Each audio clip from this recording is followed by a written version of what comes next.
नमस्कार, आप सभी का एक बार फिर से हार्दिक स्वागत है। बात करेंगे 29 सितंबर के एडिटोरियल सेशन की। स्टार्ट करने से पहले जो बच्चे नए जुड़े हैं चैनल पर उनको बताना चाहूंगा आशीष क्लासेस ऐप के बारे में। ये ऐप आप डाउनलोड कर सकते हैं प्ले स्टोर से या फिर आप डिस्क्रिप्शन में दिए गए लिंक से डाउनलोड कर सकते हैं। ये डाउनलोड करने से आपको बहुत सारे पेड कोर्सेज का एक्सेस मिलता है और इन पेड कोर्सेज में एक नया बैच हम स्टार्ट करेंगे 7 अक्टूबर से, मीन्स नेक्स्ट वेंसडे को स्टार्ट होगा ये बैच। इसमें आप सीखेंगे हिंदी से अंग्रेजी में अनुवाद कैसे कर सकते हैं। ठीक है, हर एक चीज जो भी आपके क्वेश्चंस हो सकते हैं वो सब क्वेश्चंस के आंसर मैंने पॉइंट वाइज यहां पर डाल दिए हैं, आप देख लीजिएगा। फिर भी हम एक सेशन यहां पे लेके आ जाऊंगा, बता दूंगा इस बैच के बारे में। अपने आप में खास बैच है, 20 सेंटेंसेस पर हम चर्चा करेंगे हर एक सेशन में। डिजिटल बोर्ड पर सेशन ये होगा, पीडीएफ आपको उपलब्ध होगा। छोटे छोटे सेंटेंसेस जो बिल्कुल स्मॉल सेंटेंस, जैसे कि मैं झूठ बोलता हूं, मैं सच बोलता हूं, यहां से मैं स्टार्ट करूंगा। ठीक है, एडवांस लेवल पर भी लेकर जाएंगे। हर एक सेशन में 3 सेंटेंस 4 सेंटेंस एडवांस स्ट्रक्चर पर आधारित भी होंगे। ठीक है, ये आप बैच बाई कर सकते हैं। साथ ही क्लोज टेस्ट पैराजंबल का कोर्स उपलब्ध है, जिसमें आपको सभी क्लोज टेस्ट और पैराजंबल न्यूज़पेपर से कंपाइल करके प्रोवाइड करवाए जाते हैं, ये आप बाई कर सकते हैं। वोकैबुलरी की ई बुक उपलब्ध है, ये आप देख सकते हैं। साथ ही कल एक बैच स्टार्ट हम करेंगे द हिंदू एडिटोरियल, जिसमें से एक सेशन जो YouTube पर प्रोवाइड करते हैं हमको 5 बजे, वही सेशन एप्लीकेशन पर बच्चों को मिलता है 12 से 1 बजे के करीब दोपहर में। एक और सेशन उनको मिलता है, वो डिजिटल बोर्ड पर नहीं मिलता है, और वो सेशन रात को मिलता है 11-12 बजे के करीब। ठीक है, पीडीएफ उपलब्ध होता है, खास बात ये है। कॉमन एरर से स्टार्ट करेंगे सेशन को। पहला क्वेश्चन देखिए, I have many works to do. यहां पे गलती है दोस्तों, वर्क्स नहीं होगा, क्योंकि वर्क का बहुवचन बनाते ही इसका मतलब लिटरेरी वर्क हो जाता है, साहित्य रचनाएं हो जाती हैं यहां पे। इसलिए आप क्या करेंगे, मैनी के बाद में एक वर्ड जोड़ेंगे पीसेज, फिर जोड़ेंगे ऑफ। पीसेज ऑफ वर्क का मतलब बहुत सारे कार्य। अगर आप इसको काउंटेबल में लेकर जाना चाहें तो इस प्रकार से कर सकते हैं। तो पीसेज ऑफ वर्क करेंगे। एक और तरीका है, आप यहां मच वर्क भी कर सकते हैं, तब भी ठीक हो जाएगा। तो आपका आंसर होगा 2 नंबर। सेकंड क्वेश्चन क्या कहता है देखिए, the young man had no manner. Manner से मतलब होता है तरीका। क्या मतलब होता है मैनर का? तरीका। जबकि हमें क्या चाहिए कि उस युवा व्यक्ति में कोई आचरण नहीं थे। कहते हैं ना कई बार कि तुम में मैनर्स नहीं है, मींस तुम्हारा आचरण ठीक नहीं है। तो यहां पे करिएगा मैनर्स, एस जोड़ेंगे, आपका आंसर होगा 3 नंबर। और तीसरा क्वेश्चन है, mister Patil has approached the bank for a loan. Mister Patil bank के पास गए लोन लेने के लिए। लोन क्यों चाहिए था? क्योंकि अपने बेटे की कॉलेज एजुकेशन को फाइनेंस करना चाहते थे। तो बेटे का कॉलेज एजुकेशन है, तो सन के बाद में अपोस्ट्रोफी एस जुड़ेगा। रिलेट करना पड़ेगा, सन का कनेक्शन कॉलेज एजुकेशन से करना पड़ेगा, तो संज करिएगा, अपोस्ट्रोफी एस जुड़ेगा। आंसर यहां भी 3 नंबर है। तो ये तो कॉमन एरर्स हैं। हर दिन 3 क्वेश्चन आपको मॉर्निंग में, और अगर आप पेड कोर्सेज के स्टूडेंट हैं तो फिर आपको 3 क्वेश्चन मिलते हैं इवनिंग वाले सेशन में। तो 6 क्वेश्चंस पर डे आप करते हैं। ठीक है, और अगर कॉमन एरर्स मेरे साथ निकालते रहें इस प्रकार से, तो कॉमन एरर में तो प्रॉब्लम आएगी नहीं, जो कि हर एग्जाम में आपसे पूछी जाती है। द हिंदू एडिटोरियल हम स्टार्ट करते हैं। 2 स्पीचेज आज का आर्टिकल दे रखा है। ये 2 स्पीचेज का मतलब है जो नरेंद्र मोदी जी के द्वारा भाषण दिया गया यूएन जनरल असेंबली में, और प्राइम मिनिस्टर इमरान खान जो पाकिस्तान के प्राइम मिनिस्टर है उनके द्वारा भाषण दिया गया, उनकी बात की गई है। जहां एक तरफ पाकिस्तान ने कोई कसर नहीं छोड़ी भारत को बेइज्जत करने की, भारत के जो कश्मीर का राग इन्होंने अलापा, भारत को इन्होंने आतंकवाद को बढ़ावा देने वाला देश के रूप में संज्ञा दी, वहीं भारत ने कहीं पर भी पाकिस्तान का नाम नहीं लिया, बल्कि खुद के मुद्दों पर स्टिक रहा। तो ये सब चीजें, ये जो कॉन्ट्रास्ट है दोनों स्पीचेस में, ये आपको यहां पर देखने को मिलेंगे। पेन नोटबुक लेकर बैठें, सेशन को एंड तक देखें और हर एक छोटी छोटी चीजों को नोट करें। रेगुलर सेशन को देखा करो, हर दिन आया करो, और रिवीजन जरूर करते रहा करो, क्योंकि ये चीजें अगर आप अपनाओगे तो ही कुछ रिजल्ट आएगा, वरना तो फिर फॉर्मेलिटी करने से तो मैं हमेशा कहता हूं कोई फायदा है ही नहीं। ठीक है ना, चलिए स्टार्ट करेंगे। बहुत सारे बच्चे पूछते हैं सर ये एनफ है क्या, इतना पढ़ लेंगे तो पर्याप्त है क्या? बिल्कुल पर्याप्त है, क्योंकि यहां पर वोकैबुलरी भी आप सीखते हो, ग्रामर भी सीखते हो, ट्रांसलेशन भी सीखते हो, है ना, करंट अफेयर्स का नॉलेज भी आपको होता है। तो ऑल इन वन एक सेशन है, सब कुछ मिल जाएगा। इंग्लिश से हिंदी में अनुवाद कैसे करें, हिंदी से अंग्रेजी का मैंने बैच स्टार्ट कर दिया है। ठीक है ना, और यहां वोकैबुलरी, ग्रामर, ये तो आप सीखते ही हो। बस आपको तो रिवीजन करना है, रेगुलर आना है, पूरा सेशन देखना है। कहीं पर भी बुद्धि लगा दी, स्किप कर दिया, तो फिर प्रॉब्लम ही प्रॉब्लम है। ठीक है, चलो स्टार्ट करें। The speeches at the UN general assembly. तो जो भाषण हुए, स्पीचेस इसलिए क्योंकि एक नरेंद्र जी मोदी ने भाषण दिया, एक इमरान खान ने भाषण दिया, तो दोनों भाषण जो हुए कहां पर, यूएन आम सभा में। किसके द्वारा हुए, by Pakistan prime minister Imran Khan, Pakistan के प्रधानमंत्री Imran Khan, and a day letter, और एक दिन के बाद। ये जो लेटर है LATER, एक इसी के साथ आप याद रखते हैं LATTER को भी। इस LATTER का प्रयोग हम करते हैं सीक्वेंस के लिए, क्रम बताने के लिए, जबकि ये LATER है, इसका प्रयोग हम करते हैं टाइम बताने के लिए। इसका एंटोनिम करना होता है तो हम करते हैं अर्लियर, और इसका एंटोनिम करना होता है तो हम करते हैं फॉर्मर। ठीक है, ये ध्यान रखें। एक LATTER जो आप सोचते हैं वो पत्र होता है, इसका सिनोनिम होता है मिसिव। पत्र का सिनोनिम मिसिव कर सकते हो, ये एक नई चीज सीख सकते हैं यहां से। ठीक है, क्या कह रहा है कि जो स्पीचेस हुए यूएन जनरल असेंबली में, एक तो दिया पाकिस्तान के प्राइम मिनिस्टर इमरान खान ने भाषण, और एक दिन के बाद दिया भारत के प्रधानमंत्री नरेंद्र मोदी ने भाषण। प्राइम मिनिस्टर से पहले द क्यों नहीं है, ये मैंने काफी बार बताया है, फिर भी रिपीट कर देता हूं कि प्राइम मिनिस्टर से पहले द इसलिए नहीं है क्योंकि प्राइम मिनिस्टर जो भी व्यक्ति है उसका नाम साथ में जुड़ा हुआ है। अगर यहां नरेंद्र मोदी नाम नहीं जुड़ा होता तो द प्राइम मिनिस्टर होता। ठीक है, फिर कह रहा है वर्क ए स्टडी, ये वर्क किसको देखकर है, ये इसको देखकर है। जो नए बच्चे हैं वो समझ लें कि जो रेड कलर में है अंडरलाइंड पार्ट है वो सब के सब सब्जेक्ट्स हैं, इस सब्जेक्ट को देखकर ये वर्ब है। तो वो स्पीचेस जो थे वो अ स्टडी इन कॉन्ट्रास्ट थी, एक अध्ययन मतलब कॉन्ट्रास्ट, बिल्कुल विरोधाभास नजर आया। कॉन्ट्रास्ट का मतलब बिल्कुल विपरीत। तो नरेंद्र मोदी जी ने भाषण दिया उसका बिल्कुल विपरीत भाषण दिया इमरान खान ने। ठीक है, तो बिल्कुल विपरीत यहां पे भाषण नजर आए। Mister Modi focused on, focus के साथ में किसका प्रयोग करते हैं, ऑन का।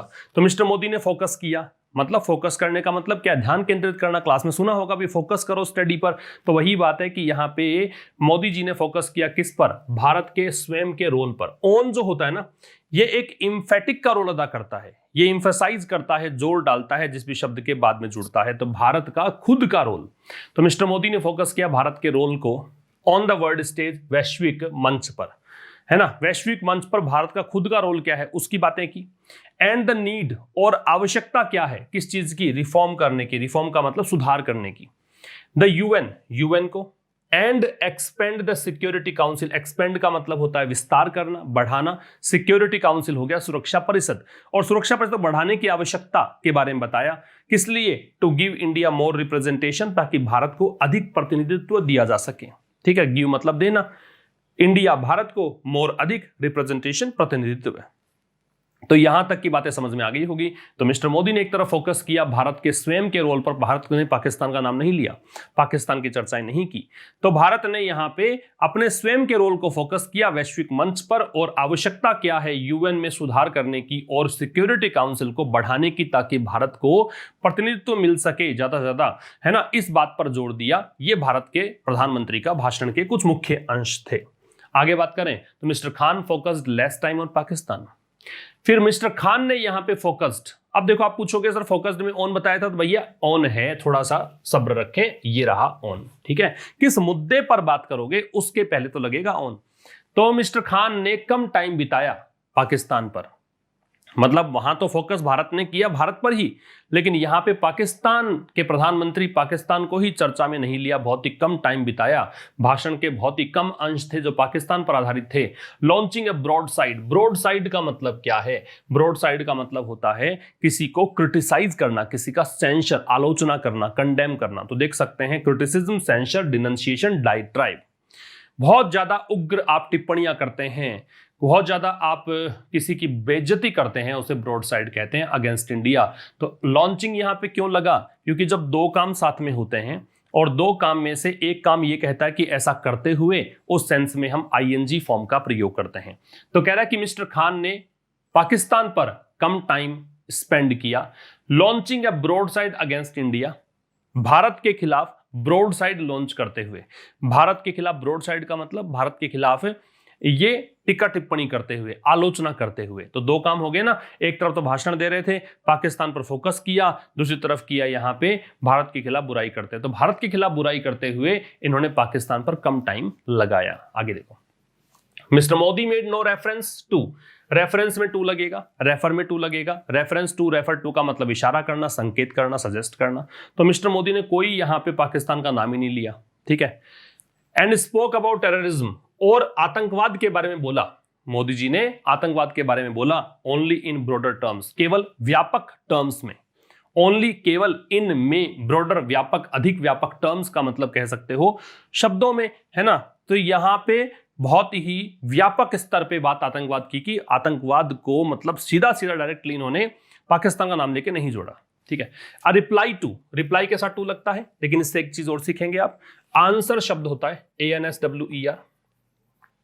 अगर ये वर्ब के रूप में होता है तो इसके साथ हम प्रेपोजिशन नहीं लगाते हैं, नो प्रेपोजिशन। आंसर अगर वर्ब के रूप में होता है, नहीं होता है, अगर नाउन के रूप में होता है तो इसके साथ टू लगता है। तो रिप्लाई के साथ में टू लगेगा, ध्यान रखेंगे आप, रिप्लाई के साथ में क्या लगेगा, टू लगेगा। तो कह रहा है reply to mister Khan speech, तो मिस्टर खान का जो भाषण था उसका जो उत्तर देने की जिम्मेदारी थी कि उसका प्रत्युत्तर दें, वो जिम्मेदारी छोड़ दी गई। ये वॉज लेफ्ट पैसिव वॉइस का स्ट्रक्चर हो गया, क्योंकि बी के साथ थर्ड फॉर्म हम पैसिव बोलते हैं। तो ये जिम्मेदारी छोड़ दी गई किस पर, टू एन इंडियन डिप्लोमेट, एक भारतीय राजनयिक पर, डिप्लोमेट राजनयिक, ठीक है। हु डिस्क्राइब्ड, अब ये हु इसके लिए है, इंडियन डिप्लोमेट के लिए, जिन्होंने, अब मैं इसको हाईलाइट करना भूल गया, इसको भी हाईलाइट कर लें, सब्जेक्ट हो गया, जिन्होंने कि डिस्क्राइब किया इसको, किसको, मिस्टर खान के भाषण को डिस्क्राइब किया, वर्णन किया, इट भाषण को, एज एन, किस रूप में, as an incessant rant, incessant का लगातार, बगैर रुके, नॉन स्टॉप, देख सकते हो, ceaseless, endless, non stop, ongoing, लगातार। रेंट का मतलब क्या है, रेंट का वही है जो ब्रॉड साइड का मतलब था, डायट्राइब, है ना, डिनंशिएशन, हैरेंग, टायरेड, ये सब मतलब है इसके। तो इन्होंने इस भाषण को कहा कि इनका भाषण जो था लगातार केवल भारत पर टीका टिप्पणी की गई, भारत की बुराई इसमें की गई, एंड लाइज, झूठा भाषण है, झूठ का इन्होंने संज्ञा दी कि ये सब कुछ जो बोला झूठ था, मिस इन्फॉर्मेशन, गलत सूचना थी, and war mongering, war monger का मतलब होता है युद्ध को एडवोकेट करने वाला, वॉर मॉन्गरिंग का मतलब हो गया ऐसे शब्दों का प्रयोग किया जो युद्ध को भड़काने वाले थे, भड़काऊ भाषण उन्होंने दिया, ऐसा राजनयिक, भारत के राजनयिक ने मिस्टर खान के भाषण का उत्तर देते हुए बोला। इज इट क्लियर, आ गया समझ में।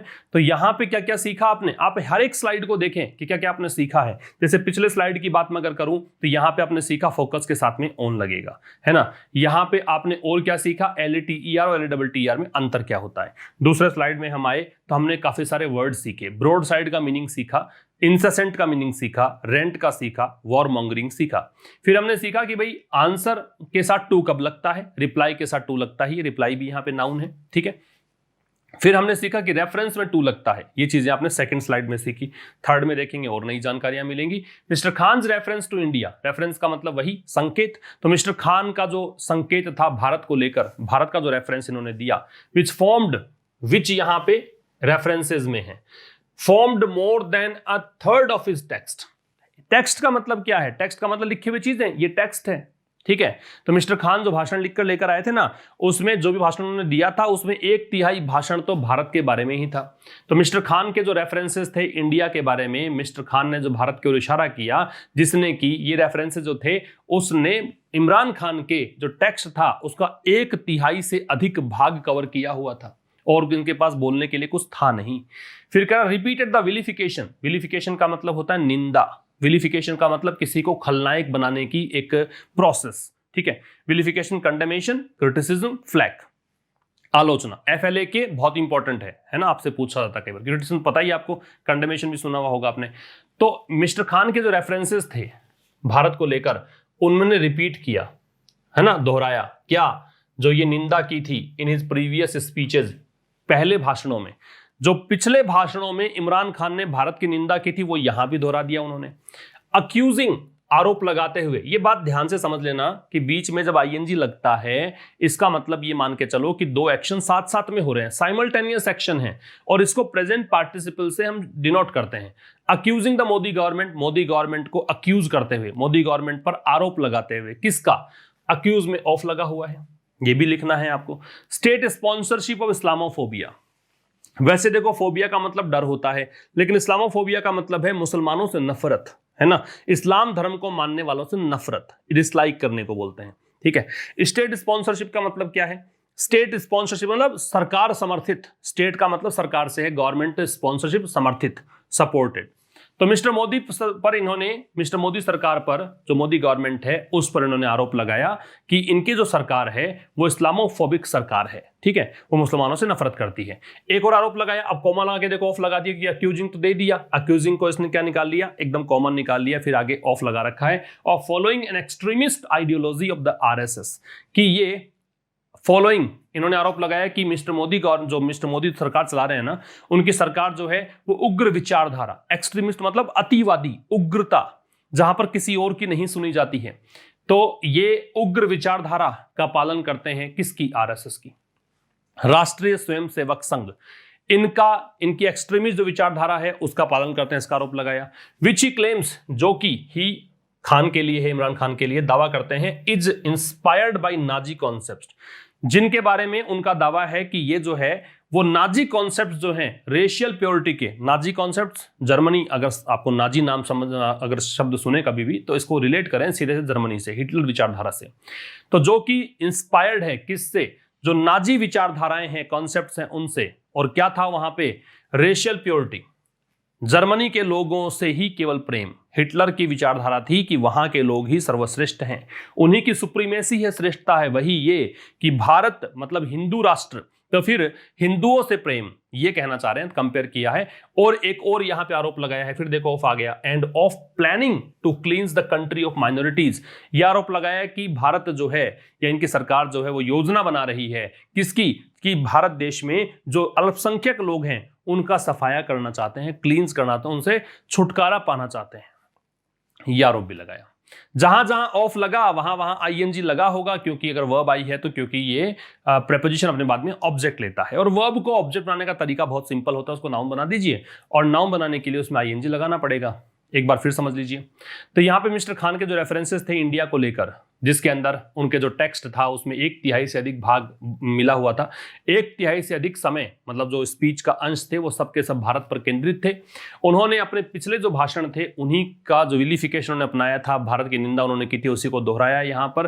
तो अब मोदी सरकार पर आरोप लगाते हुए एक तो कहा कि इस्लामोफोबिक गवर्नमेंट है, सरकार समर्थित, ये मतलब इस्लामोफोबिक है, मीन्स मुसलमानों से नफरत करने वाले सरकार है। एक कहा कि आरएसएस की उग्र विचारधारा का ये अनुसरण करते हैं, जो कि ये दावा करते हैं हमेशा मिस्टर खान कि नाजी विचारधारा, संबंधित नाजी विचारधारा क्या थी, कि वो रेशियल प्योरिटी, जातीय जो शुद्धता है, मतलब जर्मनी में जर्मनी के लोग ही रहें, है ना, वहां के मूल लोग ही रहें, उन्हीं को श्रेष्ठ मानते हैं, वैसा ही ये अपने वालों को श्रेष्ठ मानते हैं। और तीसरा, यहाँ पे इन्होंने योजना, ये कह रहे हैं कि सरकार जो है वो योजना बना रही है, किसकी योजना बना रही है, कि देश से अल्पसंख्यकों का सफाया कर दिया जाए, इसकी योजना बना रही है। इस स्लाइड से क्या सीखा, विलिफिकेशन का सिनोनिम सीखा, अक्यूज के साथ में ऑफ लगता है ये सीखा, रेफरेंस में टू लगता है, पिछले स्लाइड से हम सीख चुके थे।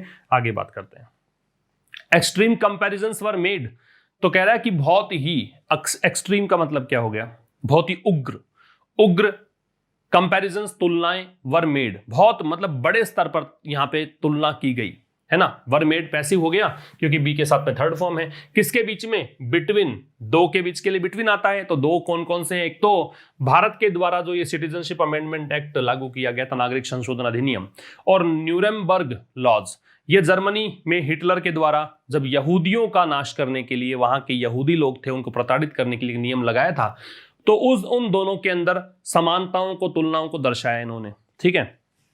तो यहां पे वही नाजी वाला कह रहे हैं कि ये सरकार जो है वो इंस्पायर्ड नाजी कॉन्सेप्ट थे, उसका थोड़ा सा आगे वर्णन दे रखा लेखक ने कि बहुत एक्सट्रीम कंपैरिजंस किए गए, बड़े स्तर पर तुलना की गई, है ना, किस किस के बीच में, नागरिक संशोधन अधिनियम और न्यूरेमबर्ग जो नियम था उसमें, साथ ही एज वेल एज, साथ ही बिटवीन डिटेंशन कैंप्स, बिटवीन फिर से आ गया, बिटवीन के साथ में एंड आता है, ये पता ही आपको, यहां देखें बिटवीन एंड आ रहा है, और इसके नीचे भी देखेंगे तो ये देखो बिटवीन है और ये यहां पे एंड है, ठीक है। डिटेंशन कैंप्स का मतलब कैद, डिटेंशन कैंप मतलब जेल बनाई गई थी, डिटेंशन का कैद होता है, कन्फाइनमेंट होता है, इम्प्रिजनमेंट होता है, ठीक है। अब एक्चुअली ये होता है इसमें कि जैसे कोई भी अगर कोई उपद्रवी है, कोई मान लो इसके खिलाफ आवाज उठा रहा है, कुछ सरकारी संपत्ति को नुकसान पहुंचा रहा है, तो ऐसे लोगों को जेल में डालने के लिए भारत सरकार ने बनाए डिटेंशन कैंप असम के अंदर। वैसे इन्होंने कहा कि नाजी जर्मनी जो है, नाजी जर्मनी के कैंप थे कंसंट्रेशन कैंप, इसमें क्या था कि यहूदियों को प्रताड़ित करने के लिए, यातनाएं देने के लिए उन्होंने कैंप बना रखे थे, उनकी तुलना इन्होंने कर दी, ठीक है। तो आगे इन्होंने कहा कि समानता है, कंपैरिजन उन्होंने किया असम के डिटेंशन कैंप और नाजी जर्मनी के जो कंसंट्रेशन कैंप थे, इनके बीच इन्होंने कंपैरिजन किया। ठीक है, आगे देखेंगे। नेक्स्ट, इससे आगे आगे भी बोलते ही गए ये तो। He launched into a diatribe on Jammu and Kashmir. Launched मतलब इन्होंने क्या है, डायट्राइब। डायट्राइब का मतलब वही इन्होंने तीखी टिप्पणी करी कह सकते हो, है ना, तीखी टिप्पणी करना कह सकते हो, या फिर आप यूं कहें कि इन्होंने काफी ज्यादा मतलब बुराई की, आलोचना करी। डायट्राइब का रेंट था, है ना, इसका सिनोनिम ब्रॉड साइड था, रेंट था, पढ़ के आए हैं अभी अपन। ऑन जम्मू एंड कश्मीर, तो जम्मू कश्मीर को लेकर इन्होंने आलोचना की सरकार की। मोर और लेस, इसका मतलब लगभग, कमोबेश, है ना, लगभग, कम या ज्यादा। मिररिंग हिज स्पीच, मिरर का मतलब दर्पण होता है, दर्पण में क्या दिखता है, जैसे हो वैसा दिखोगे। तो mirroring his speech of last year, तो पिछले साल जो भाषण दिया था ना, ठीक वैसा ही प्रतिबिंबित किया भाषण को, ठीक वैसा ही भाषण अब की बार दिया। तो अगला इन्होंने क्या किया, जम्मू कश्मीर को लेकर इन्होंने धावा बोल दिया सरकार पर, और कमोबेश या लगभग अपना जो पिछले साल का भाषण था उसी को ही मिरर करते हुए, उसी को प्रतिबिंबित करते हुए, उसी को दोहराते हुए। विच इंक्लूडेड एक्यूजेशंस, अब विच आ रहा है पिछले साल के भाषण को लेकर। उस भाषण में क्या था, उसमें शामिल था एक्यूजेशंस, आरोप, दैट, वो आरोप जो कि the government's moves to dilute article 370, है ना। तो दैट द गवर्नमेंट, अब आरोप कौन से, की, ये दैट कंजंक्शन है भाई, है ना, कि जो गवर्नमेंट के कदम हैं, गवर्नमेंट के जो मूव्स हैं, टू डाइल्यूट आर्टिकल 37, डाइल्यूट का मतलब है कमजोर कर देना, वीकन, इसको मैं क्या लिखूंगा, वीकन, डिबिलिटेट, कमजोर कर देना। तो आरोप क्या लगाए कि इन्होंने आर्टिकल 370 जो है उसको कमजोर कर दिया, and reorganise Jammu and Kashmir state, Jammu Kashmir जो राज्य था उसको पुनर्गठित किया, और क्या बना दिया, 2 यूनियन टेरिटरीज, ये तो पता ही है आपको, केंद्र शासित प्रदेश बना दिए, जम्मू कश्मीर और लद्दाख। वर, ये जो मूव्स थे, ये सरकार के जो कदम थे, वर एकिन टू, ये ध्यान रखना बहुत इंपॉर्टेंट है, ये समान थे। एकिन टू का मतलब समान होना, एकिन टू, इसके बराबर आप लिख सकते हो टेंटामाउंट टू, ठीक है, इसी के बराबर आप लिख सकते हो सिमिलर टू, इसी के बराबर लिख सकते हो इक्वल टू, ये सब के समान के अर्थ में आते हैं। ठीक है, ये सब लिख लीजिएगा। तो कह रहा है कि जो कि बराबर थे किसके, फाइनल सॉल्यूशन, ये अंतिम हल नहीं है, फाइनल सॉल्यूशन ये एक प्लानिंग थी जो हिटलर की सरकार थी, हिटलर जो वहां पे थे, डिक्टेटर थे जर्मनी में, उनके द्वारा एक प्लानिंग थी नाजी लोगों के द्वारा कि यहूदियों को पूरी तरह से नाश कर दिया जाए, यहूदियों को खत्म कर दिया जाए, वो फाइनल सॉल्यूशन है। तो वो बराबर था फाइनल सॉल्यूशन के।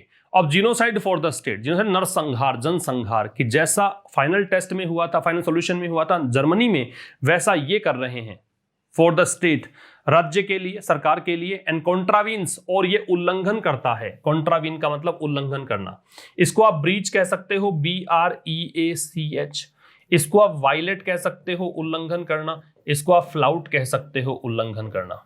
ठीक है, और ये इस प्रकार से यूएन के जो कानून है उसका उल्लंघन करता है। बात समझना, एक गलती भी है वो पकड़ना। देखो क्या कह रहा है, ये कह रहा है कि भाई आगे इन्होंने जम्मू कश्मीर को लेकर धावा बोल दिया, डायट्राइब, ये एक प्रकार से वर्बल अटैक होता है। धावा बोलने का मतलब है कि इन्होंने कुछ ऐसे शब्द बोले जो कि भारत पर आक्रमण करने वाले शब्द थे। ठीक है, कमोवेश या लगभग इन्होंने पिछले साल का जो स्पीच था उसी को इन्होंने फिर से दोहराया, मिरर किया।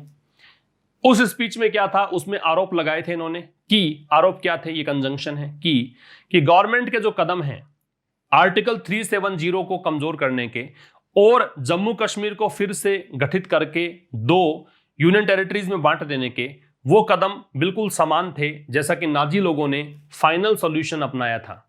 किस चीज के लिए फाइनल सॉल्यूशन था, जीनोसाइड, कि वो भी वहां पे नरसंहार करना, जनसंहार करना चाहते थे, यहूदियों का नाश करना चाह रहे थे, यूरोप को यहूदियों से मुक्त करना चाह रहे थे। वैसे ही भारत सरकार कर रही है फॉर द स्टेट, राज्य के लिए। ठीक है, एंड कॉन्ट्रावीन्स, और इस प्रकार से कॉन्ट्रावीन करते हैं। कॉन्ट्रावीन्स नहीं आएगा, कॉन्ट्रावीन आएगा, क्योंकि ये मूव्स की बातें तो कर रहा है ना, ये मूव्स की बातें तो कर रहा है। एंड कॉन्ट्रावीन्स की जगह पे कॉन्ट्रावीन, यूएन लॉज, इस प्रकार से ये जो कदम है गवर्नमेंट के, ये यूएन के जो कानून है उसका उल्लंघन करते हैं। बात क्लियर है, आगे देखो। ही कंक्लूडेड विद रेफरेंस। कंक्लूड का मतलब क्या होता है? अंत करना। जैसे मान लो मैं अंतिम स्लाइड में जाऊंगा तो मैं कंक्लूड करूंगा मेरे सेशन को, अंत करूंगा इस सेशन का, तो ये है कंक्लूडेड। तो उन्होंने कंक्लूड किया एक रेफरेंस के साथ, है ना, इन्होंने संकेत किया, संकेत में देखो टू लगा हुआ है। एलओसी टेंशंस, एलएसी तो भारत और चाइना के बीच बॉर्डर है, भारत और पाकिस्तान के बीच जो बॉर्डर है वो एलओसी है, लाइन ऑफ कंट्रोल है, वो है लाइन ऑफ एक्चुअल कंट्रोल है, ठीक है ना। तो उन्होंने एक रेफरेंस एलओसी टेंशंस को लेकर इन्होंने संकेत किया, अंत में, भाषण के अंत में इन्होंने एलओसी की बात भी कर दी कि एलओसी पे देखो बहुत सारी परेशानियां हैं। वेयर सीज फायर वायलेशंस, जहां पर युद्ध विराम उल्लंघन, सीज फायर का युद्ध विराम होता है, सीज फायर के लिए सिनोनिम लिख देता हूं, देखो यहां पे जगह है, ये हम कर देते हैं आर्मिस्टिस, आर्मिस्टिस, या फिर हम कर सकते हैं ट्रूस, ये होता है युद्ध विराम, ठीक है। तो कह रहा है कि भाई, और वायलेशन क्या पढ़ा था? वायलेशन ये कॉन्ट्रावेंशन है ना, एक उल्लंघन है। तो उन्होंने कहा कि जहां पे, कहां पे? एलओसी पर, एलओसी पर जो युद्ध विराम उल्लंघन है, have risen, risen, rise rose risen, risen नहीं पढ़ते, रीजन पढ़ते हैं, ठीक है। तो युद्ध विराम उल्लंघन जो है वो उठे हैं, काफी ज्यादा बढ़े हैं, मतलब ending on an exaggerated note. और उन्होंने कैसे एंड किया स्पीच का? एंड करते हुए, एग्जैजरेटेड क्या होता है? नमक मिर्च लगाकर बोलना, कोई बात को बढ़ा चढ़ाकर बोलने को क्या बोलते हैं? एग्जैजरेट करना। एक इन्होंने बात बढ़ा चढ़ाकर बोली, दैट रेफर्ड टू कश्मीर, जिसमें संकेत किसका था? कश्मीर का, रेफर के साथ टू लगा हुआ है। As a nuclear flashpoint, Kashmir को इन्होंने संज्ञा दी कि ये nuclear flashpoint, flashpoint का मतलब वो जगह है, वो बिंदु जहां पर हिंसा के भड़कने की संभावना है, जो वायलेंस है वो लाइकली टू राइज, जिसको बोलते हैं ना, a place where violence is likely to rise, उसे कहते हैं फ्लैश पॉइंट। तो उन्होंने कहा कि कश्मीर एक ऐसी जगह है, कश्मीर वो जगह है भारत में जहां पर उसको लेकर, उस जगह को लेकर परमाणु युद्ध हो सकता है ना, न्यूक्लियर फ्लैश पॉइंट हो सकता है, ये इन्होंने कहा लास्ट में। फिर देखो mister Khan speech, mister Khan का जो भाषण है, कैन बी इजीली काउंटर्ड, ये क्या है? पैसिव है। कैन बी है, फिर थर्ड फॉर्म है, इजीली एडवर्ब है, तो आसानी से इसको काउंटर किया जा सकता है। काउंटर का मतलब क्या है? जैसे मैंने कोई बात बोली और अगर आप काउंटर करते हो तो मेरे विपरीत आप बात बोलोगे, ठीक है, विपरीत फोर्स लगाना। तो मिस्टर खान के भाषण का जवाब बड़े आसानी से दिया जा सकता है। एंड डिसमिस्ड, और उनके भाषण को खारिज भी किया जा सकता है, डिसमिस किया जा सकता है। एज द गवर्नमेंट है, जैसा कि गवर्नमेंट ने किया भी है, एज द गवर्नमेंट है, जैसा कि गवर्नमेंट ने किया है। हैज कर दिया, इसका मतलब मैं इसको आगे क्या जोड़ूंगा? हैज काउंटर्ड कर सकता हूं ना, क्योंकि ऊपर काउंटर्ड वर्ब दे रखी है। तो यहां समझाने के लिए इसने वर्ब को आगे प्रयोग नहीं किया, वैसे बात वही है कि गवर्नमेंट ने काउंटर किया है।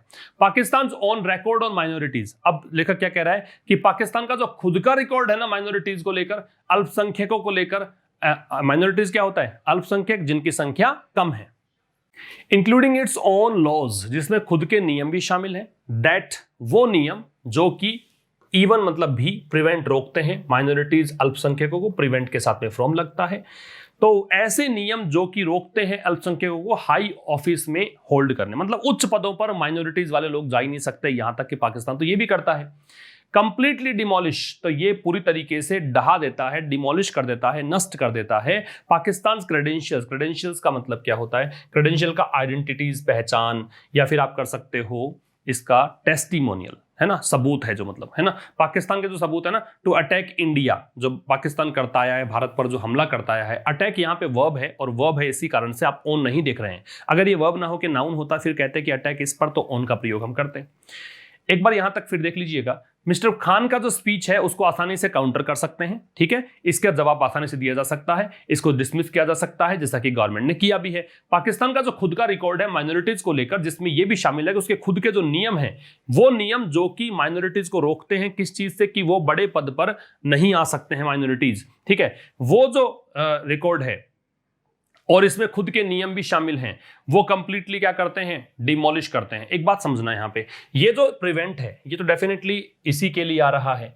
अब आप ये ऑन रिकॉर्ड जो है ना, ये यहां पे देखो डिमोलिशेज आएगा, क्योंकि रिकॉर्ड यहां पे सब्जेक्ट है, थोड़ी गलतियां हैं आज के एडिटोरियल में। तो पाकिस्तान का जो खुद का रिकॉर्ड है वो पूरी तरीके से डिमोलिश करता है। आप सोचोगे सर इंक्लूडिंग ये भी तो है, इंक्लूडिंग अगर होता है तो भाई पहले वाला लेके तो लगाते हैं अपन, है ना, क्योंकि इंक्लूडिंग तो अपने ऑब्जेक्ट ले लेता है। तो कह रहा है कि ये पाकिस्तान का जो खुद का रिकॉर्ड है, वो जो पाकिस्तान के जो सबूत हैं भारत को अटैक करने के, उनको खत्म कर देता है सारे सबूतों को, कि भी तुम हमारी क्या बात करते हो, खुद के गिरेबान में झांक कर देखो। Which is a constitutionally declared secular democracy, which यहाँ पे भारत के लिए, भारत कौन, भारत वो देश जो संवैधानिक रूप से, ये संवैधानिक रूप से डिक्लेयर्ड घोषित सेक्युलर पंथ निरपेक्ष धर्मनिरपेक्ष डेमोक्रेसी लोकतंत्र है, जो संवैधानिक रूप से पंथ निरपेक्ष राष्ट्र है। ठीक है, ये भारत के बारे में कहा जाता है। Mister Khan accusations, mister Khan के जो आरोप हैं of Indian state terrorism. State terrorism क्या होता है? स्टेट टेररिज्म का मतलब होता है कि भारत की सरकार खुद ही मतलब कहें कि वो आतंकवाद को बढ़ावा देती है, कहें इसका मतलब ये है कि जो नॉन स्टेट एक्टर्स हैं उनके द्वारा आतंकवाद बढ़ाती है। तो ये आरोप है मिस्टर खान के। जो आरोप है कि भारत सरकार खुद ही आतंकवाद का समर्थन करती है, कम, ये जो है ये आरोप कम, इसको देखकर कम है। Even as his country faces, वो आते हैं, वो आरोप आए हैं, आते हैं इवन एज, उस समय भी जब उनकी कंट्री जो है फेसेस, वो फेस कर रही है अ डिसाइसिव मूवमेंट, डिसाइसिव होता है निर्णायक, एक निर्णायक क्षण, at the financial action task force, FATF इसको बोलते हैं, कि इनका खुद का जो देश है वो सामना कर रहा है। FATF के अक्टूबर में FATF की कार्यवाही इन पर होनी है, जहां ये पाकिस्तान हैज बीन केप्ट, जहां पाकिस्तान को रखा गया है, ये पैसिव वॉइस है बीन के साथ third form, on A grey list. याद रखना, किसी लिस्ट में रखने के लिए प्रेपोजिशन ऑन आएगा, तो ग्रे लिस्ट में रखा गया है। कब से? जून 2018 से 2018 से ही। ये टाइम निश्चित है, इस कारण से सिंस है, और सिंस के साथ टाइम है, इस कारण से आप देख सकते हैं कि परफेक्टिव एस्पेक्ट का प्रयोग है। जब भी फॉर या सिंस प्लस टाइम आप देखते हो तो सेंटेंस में परफेक्टिव एस्पेक्ट जरूर आप पाएंगे। बात समझ में आ गई यहां तक? एक बार फिर बता दूं, मिस्टर खान के जो आरोप हैं भारतीय जो मतलब स्टेट टेररिज्म को लेकर जो आरोप हैं कि भारत जो है खुद आतंकवाद को सपोर्ट करता है, बढ़ावा देता है, बढ़ाता है, ये मतलब खुद ही मतलब कश्मीर में आतंकवाद फैलाता है, ये आरोप है। Come even as his country faces a decisive movement, तो ये जो आरोप हैं वो आते हैं उस स्थिति में भी कि जब उनका देश जो है वो खुद निर्णायक क्षण मतलब आ गया है, वो निर्णायक क्षण की इनको हो सकता है ग्रे लिस्ट से उठाकर पटक दिया जाए ब्लैक लिस्ट में। ठीक है, ब्लैक लिस्टेड करने का मतलब फिर देखना मजे ही मजे हैं पाकिस्तान के। तो ये FATF के अंदर अक्टूबर के अंदर ये जो एक मूवमेंट फेस करेगा, जहां पाकिस्तान जो है ग्रे लिस्ट में रखा गया है, कब से? जून 2018 से। आगे देखो, his accusations on the reorganisation Jammu and Kashmir, उनका आरोप किनका? इमरान खान का। किसको लेकर? जम्मू कश्मीर के पुनर्गठन को लेकर। एंड ऑफ अटेम्प्टिंग, और किसको लेकर? जो प्रयास किया है। एक्यूजेशंस आरोप है तो इस चीज का आरोप है तो ऑफ लगा दिया। डेमोग्राफिक चेंजेस, कि जनसांख्यिकी बदलाव करने का प्रयास है भारत के द्वारा, ये जो आरोप है डेमोग्राफिक जनसांख्यिकी, वो दोनों वो आरोप जो है आर इक्वली स्ट्रेंज, वो बिल्कुल बराबर रूप से विचित्र है, अजीबोगरीब है ना। इक्वली एडवर्ब है, बराबर रूप से, समान रूप से। स्ट्रेंज है, गिवन, ये देखते हुए, गिवन का मतलब यहां पे क्या है? कंसीडरिंग। भाई बहुत चीजें सीखते हो आप जब आप एडिटोरियल पढ़ते हो, बहुत चीजें सीखते हो।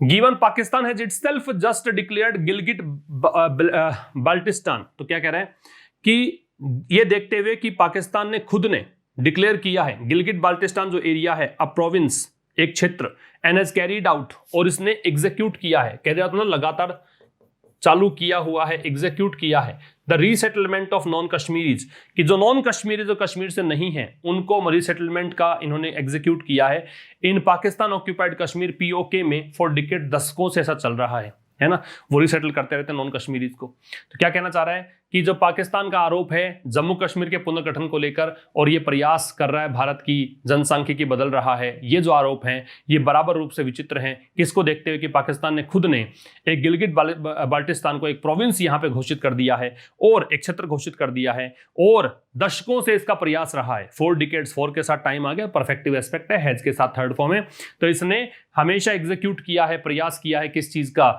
नॉन कश्मीरीज को POK के अंदर रीसेटल करने का प्रयास किया है। बात समझ में आ गई?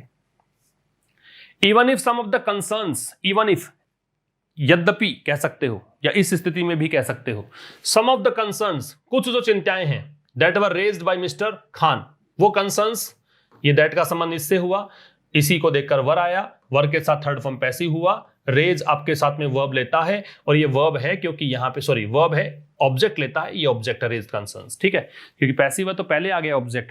तो कह रहा है कि जो चिंताएं इमरान खान ने उठाई हैं यहां पे, उनमें से कुछ are also being debated inside India, वो चिंताएं जो हैं भारत के अंदर भी डिबेट की जाती हैं, की जा रही हैं, है ना, वो भारत के अंदर भी इन पर वाद विवाद होता है, चर्चाएं होती हैं। सेंस विदाउट, सेंस का मतलब विदाउट के बगैर, किसके बगैर, overdramatic characterisation, overdramatic अति नाटकीय कैरेक्टराइजेशन, चित्रण, लेकिन बिना नाटक के। इतना सनसनीखेज नहीं बनाते इस मुद्दे को कि गौर से देखिए भारत ऐसा कर रहा है ना, ऐसा नहीं करते हैं इसके अंदर। तो क्या कह रहा है कि ऐसी कंडीशन में भी कि जब कुछ चिंताएं जो हैं मिस्टर खान के द्वारा जो उठाई जा रही हैं, उन चिंताओं में से कुछ चिंताएं ऐसी हैं जो भारत के अंदर भी डिबेटेड हैं, भारत के अंदर भी वाद विवाद चलता है, लेकिन इतना सनसनीखेज नहीं बनाते इस चीज को।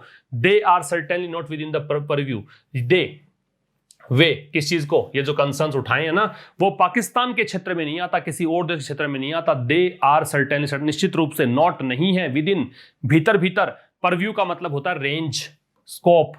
तो ये किस रेंज में नहीं है, ये किसी और देश के रेंज में नहीं है, वो चिंताएं हमारी हैं, हम सुलझा लेंगे, तुम कौन होते हो हमारे गिरेबान में झांकने वाले, तुम खुद को देख लो।